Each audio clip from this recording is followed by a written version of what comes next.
ఇక్కడ విచ్చేసిన భారత చైతన్య యువజన పార్టీ 2 తెలుగు రాష్ట్రాల నాయకులకు, కార్యకర్తలకు, అభిమానులకు, మీడియా మిత్రులందరికీ పేరు పేరున హృదయపూర్వక నమస్కారాలు తెలియజేస్తూ, ఈరోజు కార్యక్రమం యొక్క ప్రధాన ఉద్దేశము ఈ నెల 22వ తేదీన ఆంధ్రప్రదేశ్ రాష్ట్ర నడిబొడ్డులో రాజధాని ప్రాంతము పూలే మండల్ ప్రాంగణంలో జరుగుతున్న బీసీ సింహగర్జన పోస్టర్ ఆవిష్కరణ కార్యక్రమానికి నాంది పలకడం జరిగింది. మనందరికీ తెలుసు, ఆంధ్రప్రదేశ్ రాష్ట్రంలో ఉన్న ప్రధాన పార్టీలు బీసీల విషయంలో 2 నాలుకల ధోరణి, 2 మనస్తత్వాల ధోరణి అవలంబిస్తున్నారు. ప్రతిపక్షంలో ఉన్నప్పుడు ఒక రకంగా, అధికారంలోకి వచ్చిన తర్వాత మరో రకంగా బీసీల విషయంలో ప్రవర్తించే ప్రధాన పార్టీలు ఏవైతే ఉన్నాయో, ఇప్పుడున్న అధికార తెలుగుదేశం పార్టీ కావచ్చు, ప్రతిపక్షం అని చెప్పుకుంటున్న వైఎస్ఆర్ కాంగ్రెస్ పార్టీ కావచ్చు, అంతకుముందున్న కాంగ్రెస్ పార్టీ కావచ్చు, దశాబ్దాల కాలం నుండి ఆంధ్రప్రదేశ్ రాష్ట్రం ఏర్పడినప్పటి నుండి రాష్ట్రం విడిపోయిన తర్వాత పూర్తి స్థాయిలో బీసీలను వంచే కార్యక్రమం జరిగింది, మోసం చేసే కార్యక్రమం జరిగింది, అణచివేసే కార్యక్రమం జరిగింది తప్ప ఏ ఒక్క అంశంలోనూ బీసీలకు వెన్నుదన్నగా నిలిచిన పాపాన పోలేదు అనేది ఈరోజు ఈ రాష్ట్రంలో ఉన్న 50% పైగా ఉన్న బీసీలు గుర్తించారనే విషయాన్ని సందర్భంగా తెలియజేస్తూ, బీసీల సమస్యలకు సంబంధించి వివిధ అంశాలపైన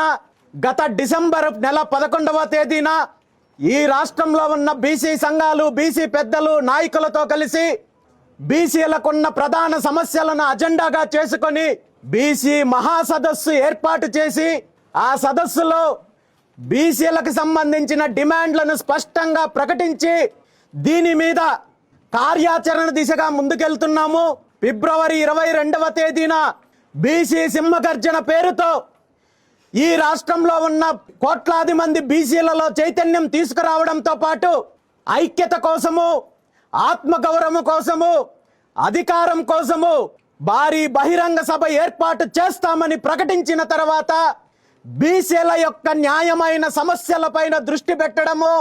న్యాయమైన డిమాండ్లు తీర్చడమో కాకుండా ప్రభుత్వము బీసీలను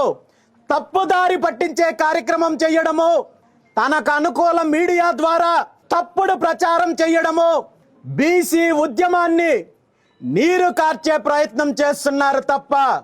బీసీలకు మంచి చేయాలి, బీసీలకు ఇచ్చిన హామీలు నెరవేర్చాలని ఏ ఒక్కరోజు ఆలోచించిన పాపాను పోలేదు ఈ రోజు వరకు.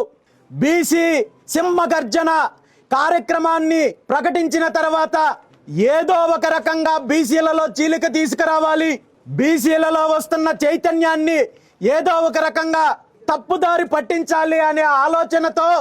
అనేక రకాలుగా తన అనుకూల మీడియా ద్వారా తప్పుడు ప్రకటనలు, తప్పుడు కథనాలు ఇచ్చే కార్యక్రమం చేసినప్పటికీ కూడా రాష్ట్రంలో ఉన్న బీసీ వర్గాలు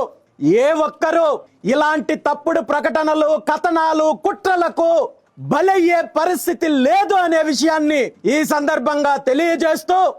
ఈ నెల 22వ తేదీన బీసీల యొక్క ప్రధాన 5 సమస్యలకు సంబంధించిన ఎజెండాతో ఈ రాష్ట్రంలో అన్ని వర్గాలను ఏకం చేసి బీసీలందరిలో ఐక్యత తీసుకొని వచ్చి లక్షలాది మందితో భారీ బహిరంగ సభ ఏర్పాటు చేయడానికి బీసీవై పార్టీ